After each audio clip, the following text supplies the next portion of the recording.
자, 지금 북경 동계 올림픽이 계속 진행 중에 있습니다. 지난주 월요일이었죠. 우리 온 국민들이 크게 분노하는 장면들을 우리 거듭해서 보지 않았습니까? 심판들이 자국 선수들을 위하여 편파 판정을 통해 우리 선수들을 전부 다 예선에 다 떨어뜨려 놓고는 또 급기야 결선에서 헝가리 선수가 1위로 들어왔지만 의문의 실격 판정을 받아 마치 중국 선수들이 금메달을 딴 장면을 여러분 보셨을 것입니다. 모든 언론들이, 해외에 있는 모든 언론들이 저 장면들 바라보면서 계속해서 과연 이것이 올림픽 정신인가라고 그렇게 비판을 하지 않았습니까?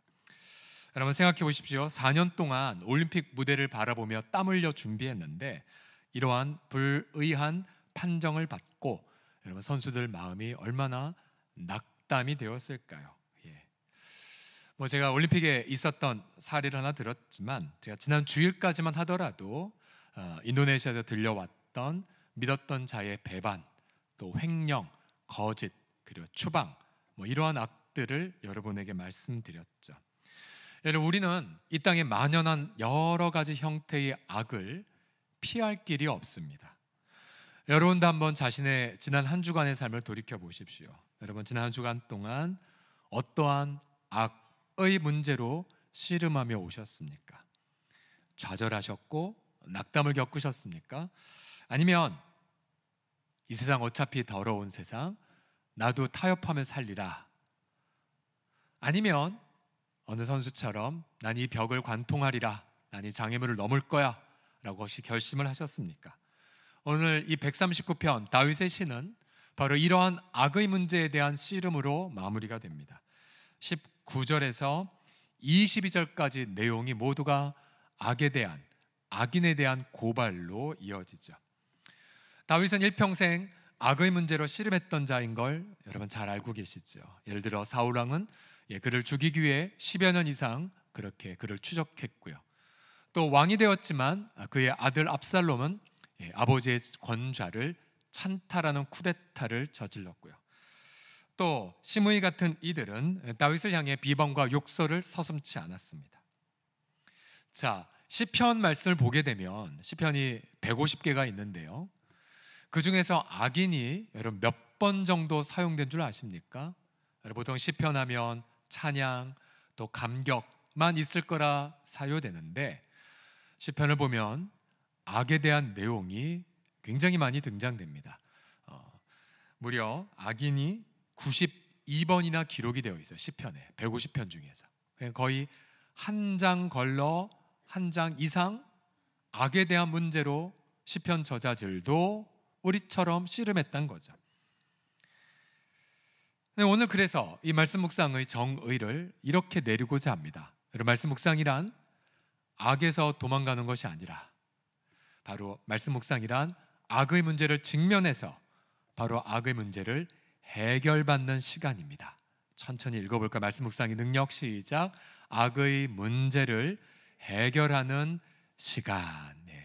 악의 문제를 해결하는 시간입니다. 과연 우리가 어떻게 이런 악의 문제를 해결받을 수가 있을까요? 부부간의 어려움이라든지 또 자녀들의 어려움이라든지 또 심지어 일터에서 어려움을 겪는 케이스. 우리 젊은 한 부부도 최근에 일터에서 정말 너무너무 힘든 일을 겪어서 원치 않게 재판도 받고 그렇던 분명히 잘못을 저지르지 않았음에도 불구하고 직장 특유의 어떤 구조적 어려움으로 악으로 정말 힘든 마음을 토로한 적도 있었습니다. 여러분 과연 이런 어떻게 악의 과제를 해결할 수가 있을까요? 자, 성경은 첫 번째로 이렇게 하라고 말합니다. 주님과 먼저 상의할 것을 명령하고 있습니다. 따라하십시오. 주님과 먼저 상의하라. 시작. 주님과 먼저 상의하라. 친구도 아니고요, 인터넷도 아니고 다른 것도 아니라 주님 앞에 먼저 악을 가지고 씨름할 것을 얘기하죠. 다윗의 샘플을 보십시오. 20절을 보시면 다윗이 마주한 악인들의 특징을 이렇게 말합니다. 악인들은 주를 대적하여 악하게 주님을 향해 말했다라고 말합니다. 주님을 향해 악하게 말한 자. 어떻게 주님을 에게 악하게 말했냐면요, 자, 다른데 시편 4절을 보시면 악인은 교만한 얼굴을 갖고 있고요, 즉 자신의 지성과 경험과 감정을 판단의 절대 기준으로 삼죠. 그러면서 이렇게 말하는 자들입니다. 하나님이 이를 감찰하지 않으셔. 그러니까 하나님 모르셔. 또 그의 모든 생각의 틀 속에 하나님은 없다라고 주장하는 자들입니다. 이들이 악인의 특징이에요. 악인. 예. 아마 이들은 겉보기에 구제도 많이 할 줄도 모르고 선행도 많이 할 줄 모르지만, 그러나 창조주를 부정하고 구원의 사랑을 거부하는 자, 바로 악인의 특징이죠. 또 그뿐만이 아닙니다. 19절을 보시게 되면 다윗은 피를 흘린 자들아 내게서 떠나가라 라고 말합니다. 피를 흘린 자, 여기서 바로 수평적 관계의 악을 뜻하죠. 바로 하나님의 형상대로 하나님이 인간을 창조하셔서, 여러분, 인간의 하나의 가치는 이루다 말로 표현할 수가 없습니다. 물질로도 권력으로도 성적으로도 외모로도 건강으로도 그 인간의 무한한 가치를 다 표현할 수가 없어요. 그런데 이 피를 흘린 자들의 특징이 무엇입니까? 인간의 무한한 가치를 짓밟는 자들이에요. 예를 들어서 열심히 노동을 했는데 노동의 정당한 수고와 대가를 주지 않거나, 또 산재를 당했음에도 불구하고 돈 때문에 그 사실을 감추기에 급급한 사람들이거나, 또 지금 우리 자녀들이 몸담고 있는 공교육 시스템 자체가 자녀들의 무한한 가치를 인정하지 않는 시스템이죠. 또 어떤 일을 인터넷 악플을 통해 비수를 사람 마음에 꽂아, 얼마 전에도 악플에 시달린 어느 젊은이가 극단적 선택을 하지 않았습니까? 또 여전히 연약한 여성들에 대한 짓밟음들이 계속되어 있죠. 앞서 말씀드리자 우리는 이 악을 피해서 어떻게 살 수가 없어요. 이 더러운 속세를 떠나리라. 그럼 떠난 그곳에 또 악이 도사리고 있거든요. 그러면 우리가 이런 악을 마주했을 때 우리가 어떻게 해야 되는가? 가장 중요한 것이 이것입니다. 과연 그러면 주님 앞에 나아가 먼저 상의를 하느냐? 이 과제입니다. 다윗은 주님 앞에 나아가 상의를 하는데 두 가지 차원에서 합니다. 하나는 자신의 감정을 아뢰고요, 또 하나는 질문을 던지는 것입니다. 21절 22절을 보십시오. 다윗의 감정이에요. 여호와여, 내가 주를 미워하는 자들 미워하지 아니하오며 주를 치러 일어나는 자들을 미워하지 아니하나이까? 내가 그들을 심히 미워하니 그들은 나의 원수들입니다. 미움이 몇 번 나왔습니까? 내가 미워합니다. 그리고 또 미워합니다. 내가 심히 미워합니다. 다윗은 자신의 미움의 감정을 4번 이상 토로하고 있습니다. 여러분, 시편 다른 곳에 보게 되면 미움뿐만 털어놓은 것이 아니에요. 예를 들어서 두려움을 털어놓는다든지, 또 좌절된 마음을, 그리고 어떤 죄책감을, 그리고 분노의 마음을 시편 저자들은 감추지 않았어요. 저도 기도를 처음 배울 때에 시편을 통해 기도를 배우기 시작했습니다. 아, 이것도 얘기해도 되는구나. 이것도 예를 들어서 여기 지금 우리 자매들이 남편이 너무 꼴도 보기 싫다. 그럼 주님, 그 감정 얘기해도 괜찮아요. 주님, 너무 꼴도 보기 싫습니다. 주님, 싫습니다. 또 가령 또 직장 생활을 하다가 정말 자기를 호구로만 여기는 어떤 상사가 있다면 주님, 너무 불쾌합니다. 너무 힘듭니다. 그리고 감정 토로할 수가 있어요. 괜찮아요. 감정뿐만이 아니에요. 질문도 던져야 돼요. 질문. 예를 들어 시편에 굉장히 많은 질문들이 나오지만, 예를 들어 나의 하나님 어찌하여 저를 버리셨어요? 우리 조상들은 다 응답받았는데 저는 무슨 벌레입니까? 왜 저는 버리셨어요? 이런 질문을 던지기도 하죠. 선지서 예레미야 12장 1절을 보시면 이렇게 질문을 날카롭게 합니다. 그러나 내가 주께 질문드립니다. 하나님, 왜 악한 자의 길이 형통합니까? 하나님, 왜 반역한 자가 다 평안합니까? 무슨 까닭입니까? 이것도 기도가 될 수 있어요. 제가 자막에 넣지는 않지만 2절에 보면 이런 것도 얘기해요. 주님이 악인들을 심으신 것 아닙니까?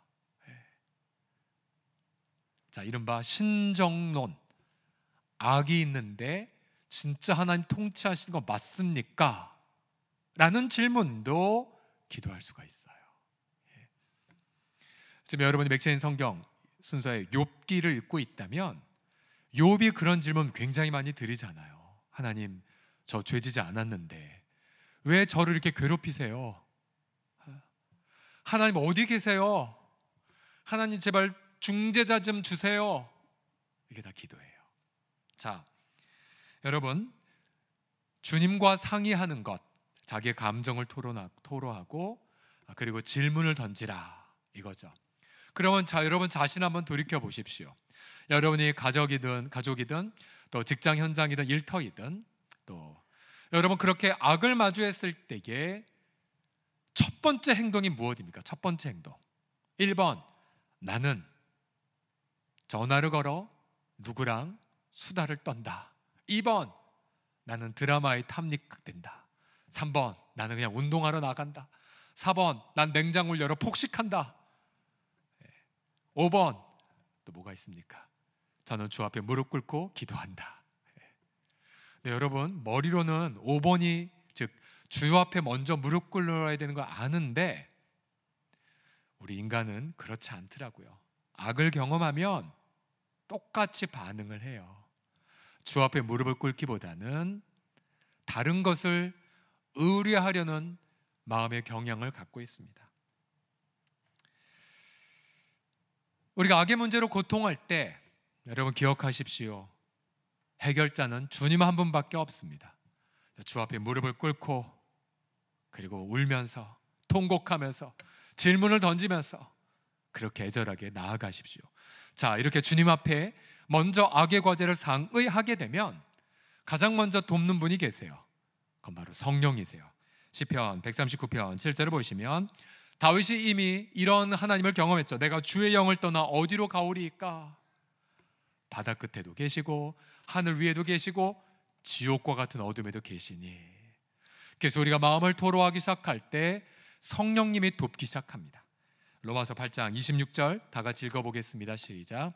이와 같이 성령도 우리의 연약함을 도우시나니 우리는 마땅히 기도할 바를 알지 못하나 오직 성령이 말할 수 없는 탄식으로 우리를 위하여 친히 간구하시느니라. 아멘. 아멘. 전 이 구절 너무 사랑합니다. 성령이 도우신대요.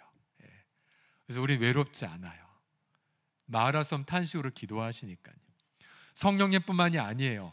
오늘 본문의 12절에도 보시면 주에게서는 흑암이 숨기지 못하며 밤이 낮과 같이 비추인다고 말했죠. 예수님은요, 이 땅의 모든 악을 다 겪어본 분이세요. 역시 이번 주에 읽으셨던 마가복음에 보시게 되면 14장 65절을 보십시오. 예수님 얼마나 억울한 처사를 겪으셨는가. 어떤 사람은 예수님에게 침을 뱉었고요. 또 어떤 사람은 예수님 얼굴을 가리고 주먹으로 치면서 누가 쳤는지 맞춰봐. 그리고 하인들은 손바닥으로 예수님을 쳤어요.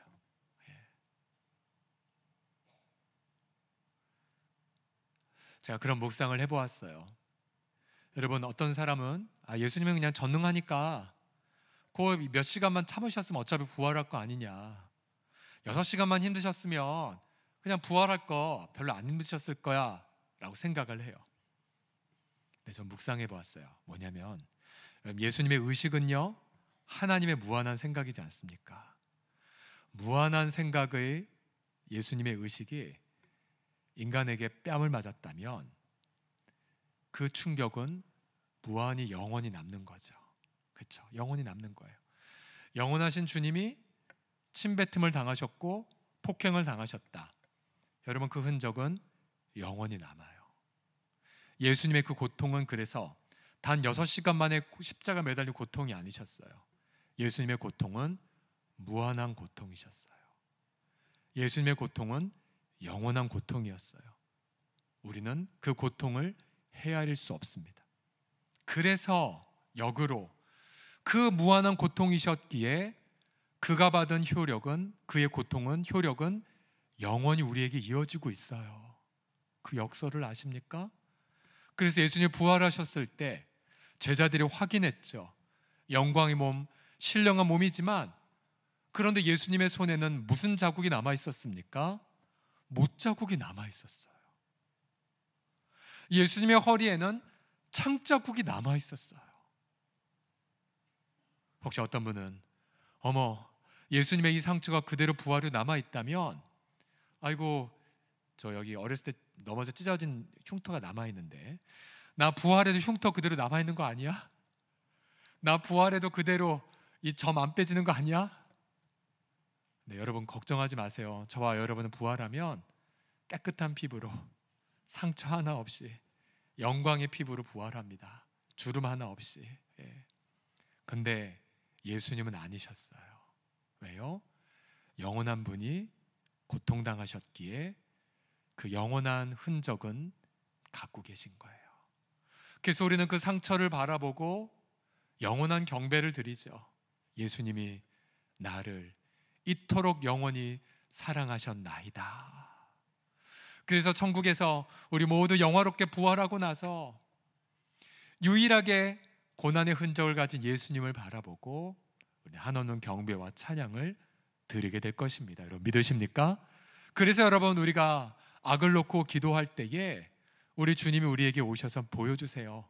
못자국 난 손으로 우리를 터치하시면서 봐, 나도 겪었어. 그리고 내가 네 힘든 거 알아. 네 힘든 거 알아. 그 한마디면 족하죠. 족하죠. 자, 악을 어떻게 해결하냐고요? 먼저 그 예수님 앞에 엎드려 상의하라. 두 번째가 중요합니다. 두 번째가 무엇이냐면, 다 같이 한번 읽어보겠습니다.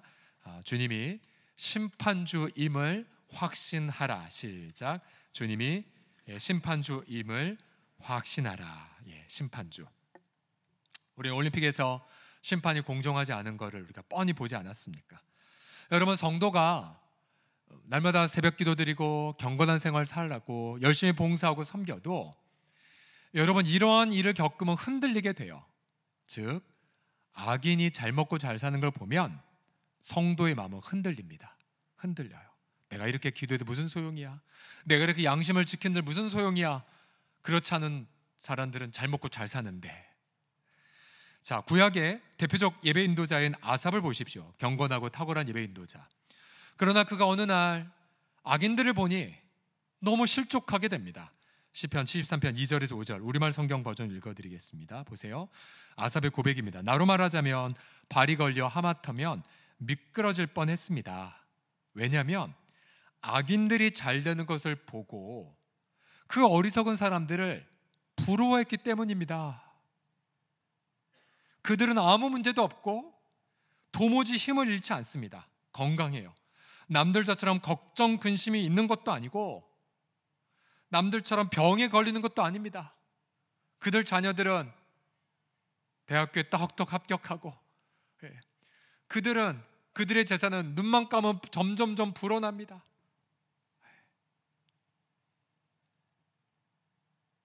아삽이 시험에 빠졌어요. 그러면서 내가 이렇게 정결하게 산들 무슨 소용이란 말이냐. 근데 우리도 똑같아요. 우리도요. 여러분, 시험에 빠지는 첫 출발 한번 보세요. 반드시 악인의 형통함의 이슈가 있어요. 아삽이 힘들어하죠. 그러다가 아삽은 1번의 원리를 잘 지킵니다. 1번의 원리가 뭐죠? 주님과 먼저 상의해라. 그래서 아삽이 막 방황하다가 성전에 들어갔어요. 그러니까 주님 앞에 나아갔어요. 어쨌든 그랬더니 그 순간 깨달은 게 있었어요. 그게 무엇이었습니까? 시편 73편 18절 같이 읽겠습니다. 시작. 주께서 참으로 그들을 미끄러운 곳에 두시며 파멸에 던지십니다. 이게 뭐예요? 지금은 아닌 것 같지만, 그리고 그들이 평안히 죽는 것 같지만 결국 최후의 심판의 날이 도래할 것을 이 저자가 확신하게 됩니다.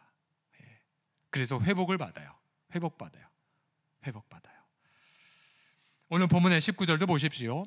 다윗도 이미 심판의 주를 확신하는 것으로 시작이 됩니다. 19절입니다. 읽겠습니다. 시작. 하나님이여, 주께서 반드시 악인을 죽이시리이다. 심판하신 주님을 확신해요. 그래서 다윗은 방황하지 않아요. 아삽은 심판의 주님을 잊어버렸다가 방황했다가 심판의 주님을 경험하자 회복이 되죠. 마찬가지예요, 여러분. 심판의 주님이 계세요.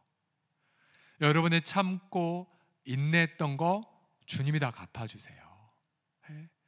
회개하지 않고 주님을 부정했던 분들, 마지막 날 그들이 이 땅 가운데 저질렀던 행함대로 그대로 처벌과 형벌을 받습니다. 여러분, 우리 하나님이 제가 지금 준비하고 있는 부분이 있는데, 그렇게 사랑 많으신 하나님이 지옥 성립 안 되는 거 아니야 라고 생각할 수 있어요.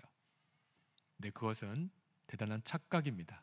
앞서 영원한 하나님이 받은 그 충격이 영원히 남다고 말씀드렸죠. 여러분, 죄는 영원하신 하나님에게 범한 그런 잘못입니다.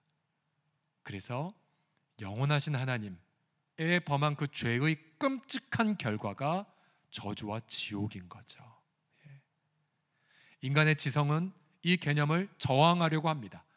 그러나 하나님의 무한한 의식 속에서, 무한한 거룩하심 앞에서 저지른 죄의 심각성을 생각해 보십시오.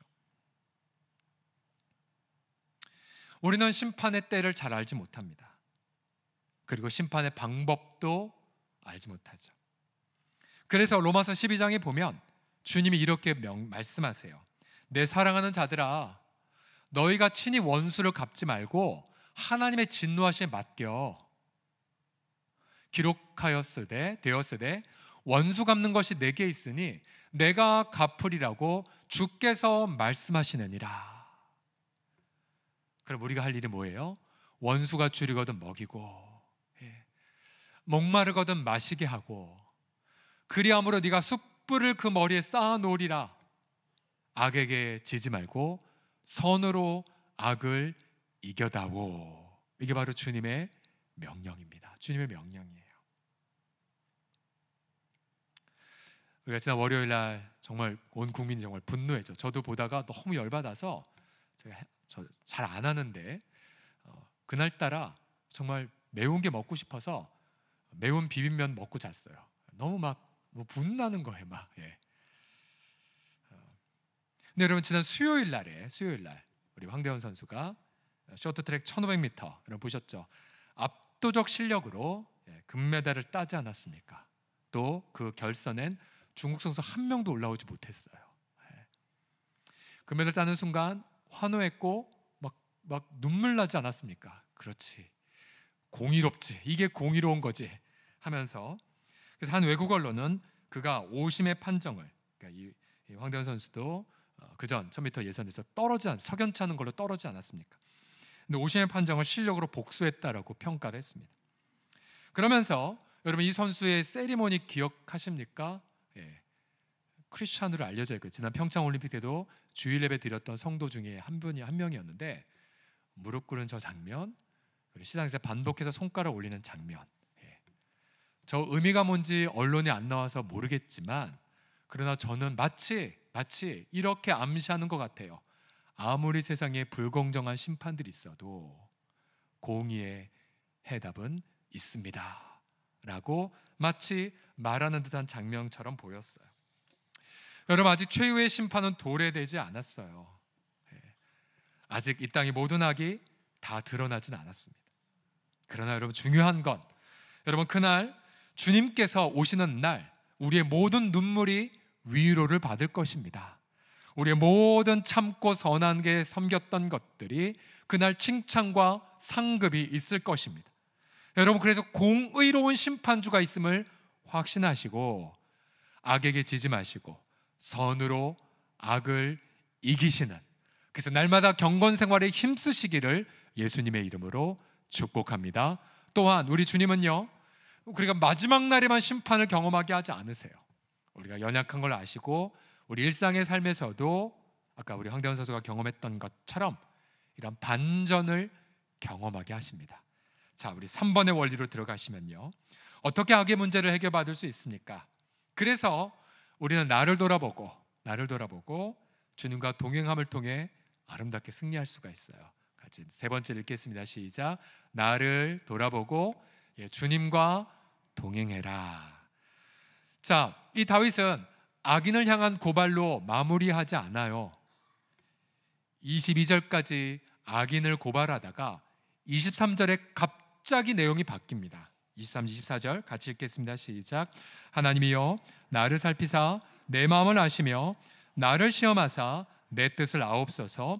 내게 무슨 악한 행위가 있나 보시고 나를 영원한 길로 인도하소서. 아멘, 아멘. 자, 시인은 분노에만 붙들리지 않았어요.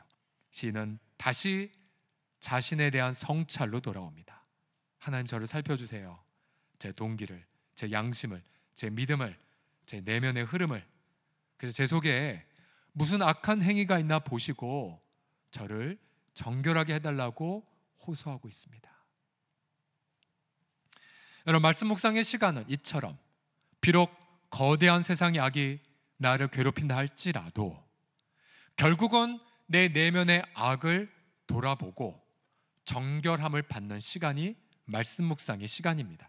시편 26편 2절에도 보시면 여호와여 나를 살피시고 시험하사 내 뜻과 내 양심을 단련해 주세요 라고 기도하는 것처럼요. 여러분 기억하세요. 우리가 앞으로 어떠한 더 악을 볼지 모르고 정치든 경제든 또 우리 주변에 어떠한 악인을 만나서 공격을 받을지 모르나, 그러나 제가 말씀드릴까요? 이 우주에서 가장 악한 것이 있어요. 예레미야 17장 보시면요, 만물보다 거짓되고 심히 부패한 것 누굽니까? 네. 경철이의 마음이에요. 여러분의 마음이에요. 내 마음이에요, 내 마음. 안타깝게도 누가 능히 이를 알리오마는, 내가 제일 거짓되고 내 마음이 제일 부패했다는 걸 나는 잘 몰라요.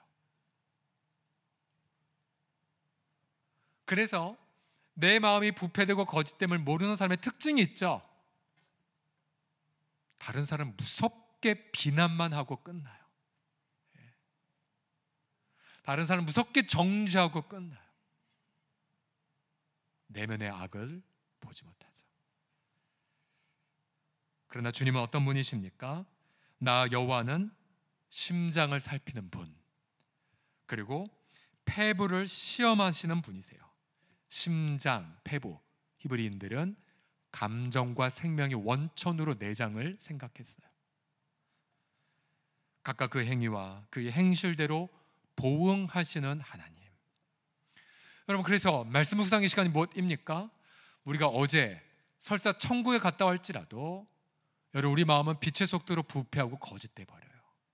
여러분, 속으시면 안 돼요. 내가 아무리 어제 헌신하고 희생하고 봉사해서 너무 뿌듯했다 할지라도 여러분, 그 속에서도, 그 중에서도 내 마음은 부패되고 타락합니다. 저를 비롯한 어떤 직분자들이 쉽게 외식의 죄를 범하는 이유가 여기에 있어요. 착각하거든요. 아, 나 목사니까 내 마음 괜찮은가 보지 라고 착각합니다. 나 직분자니까 나 괜찮은 거 아니야 라고 속아요, 스스로. 그래서 더 큰 죄를 범합니다. 주 앞에 더욱더 나아가서 내 내면을 토로하고, 그러면 내가 몰랐던 내 죄가 드러나게 돼요. 성령 충만하지 않았던 죄, 믿음으로 살아지 않았던 죄, 감사보다 염려로 일관했던 죄, 사랑을 섬기지 않고 내 속에 비판과 판단으로 자꾸만 시간을 낭비했던 죄, 말씀 묵상하지 않았던 거 죄인 거 아시죠, 여러분? 내 생각대로 그만큼 교만하게 사니까. 그리고 정말 주님 앞에 믿음으로 살지 않았던 거, 그리고 본인이 알아요. 내가 정말로 순도 100%로 주님 한 분만을 사랑하는가, 내가 정말로 100%의 성결한 마음으로 주님만을 나의 만족으로 삼고 있는가 안 하는가 본인이 알죠. 그래서 우리가 날마다 이렇게 회개와 그리고 정결해지는 시간을 갖고, 여러분 그러고도 모자라서 우리 금요일 날 다 모이지 않습니까? 금요일 날 금요 심야기도의 목표가 한 가지예요. 정말로 주님 한 분만을 사랑하는 자가 되게 하소서.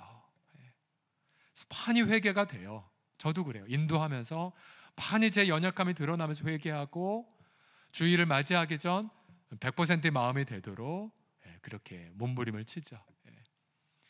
그래도 토요일 날 또 죄를 져요. 그럼 다시 또 토요일 날 엎드려 기도하고 또 나아가고. 여러분, 그렇게 우리가 일상의 삶에 내면을 돌아보면 마지막 이 기도할 수가 있어요.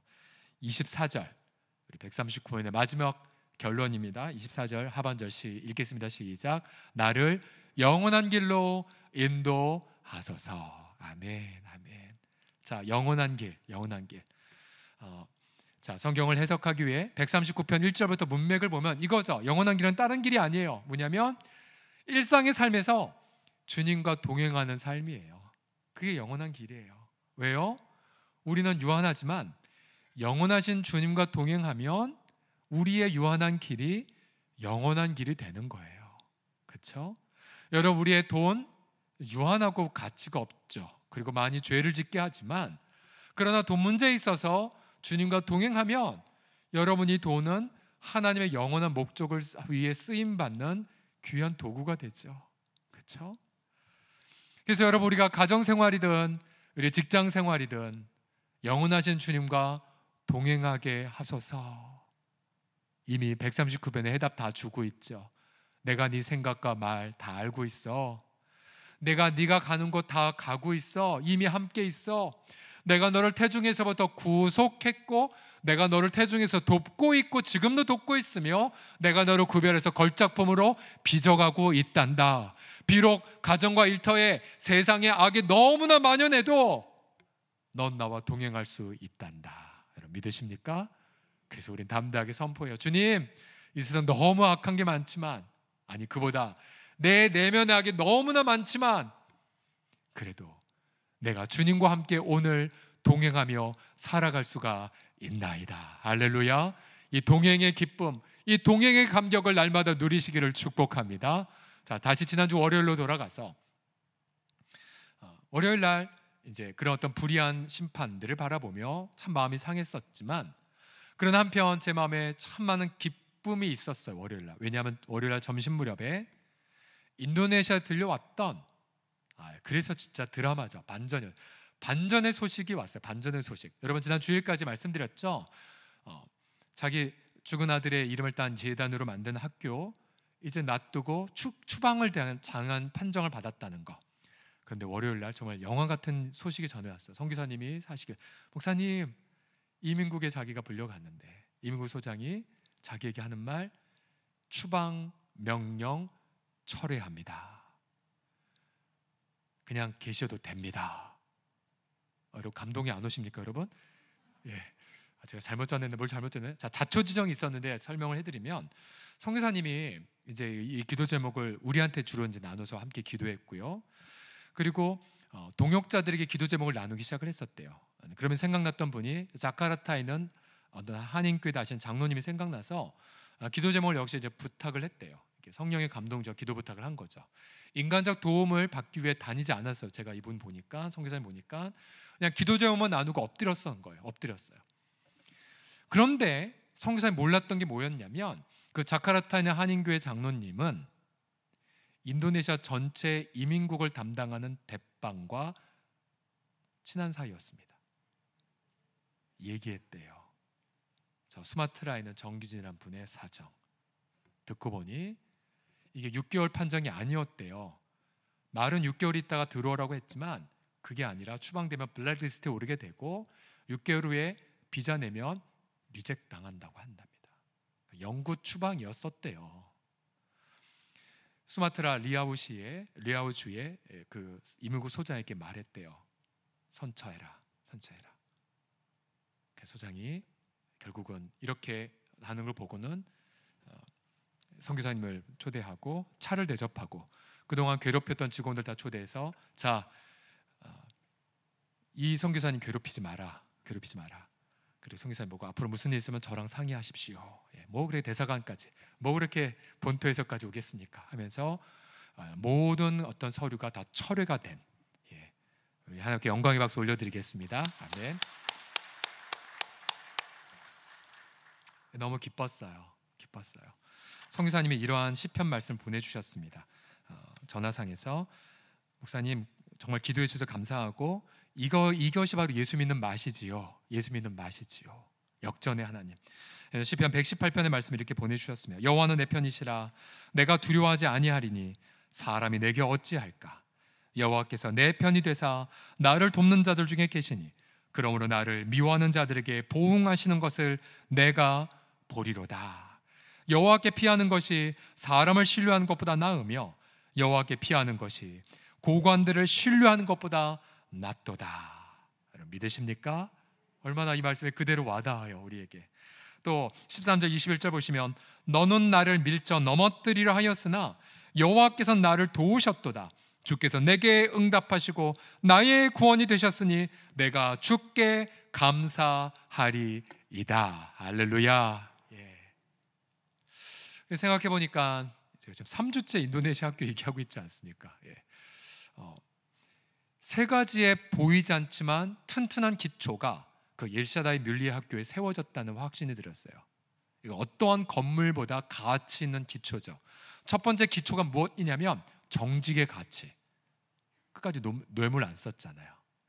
그리고 정직하지 않은 죄가 드러났잖아요. 정직의 가치. 그래서 인도네시아 다음 세대가 정직의 가치 위에 세워져야 하는 것. 두 번째는 무엇이었냐면 감사의 파워를 경험했죠. 감사의 파워. 이제 추방당에서 이제 끝날 거라 얘기했는데도 오히려 감사를 8가지를 고백했던 그 믿음, 감사의 파워. 그리고 마지막으로는 역전의 하나님, 역전의 하나님. 여러분 이 세 가지의 하나님의 아름다우심이 저 학교에 엄청난 그런 자산이 된 거죠. 자산이. 여러분 어찌 이것이 인도네시아와 그 나라를 위해서만 있겠습니까?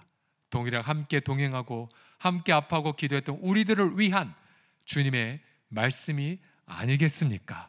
우리 사랑하는 성도들이요, 그래서 저는 이 설교를 탈구하고 나서 이런 기대하는 마음이 생겼어요. 당장 내일 여러분의 직장 생활에서 마주할 악, 또 여러분이 일터에서 경험할 까다로운 분들, 또 지금도 여전히 뭔가 얽혀있는 어떤 오해된 관계들, 네, 여러분 이제는 도망가지 마세요. 도피하지 마세요. 오히려 기대하세요. 그리고 작정하세요. 내가 어떻게 선으로 악을 이길 것인가? 내가 어떻게 선으로 악을 정직하게 이길 것인가? 그래서 이 어려운 이슈에 어떻게 역전의 하나님이 내 사업의 현장에 드러날 것인가를 기대하시면서 이번 한 주간 승리하시고, 그래서 저와 여러분 모두가 아름다운 신앙의 메달을 따고 다음 주일날 더 감격의 예배를 드리시는 우리 모두가 되기를 예수님의 이름으로 축복합니다.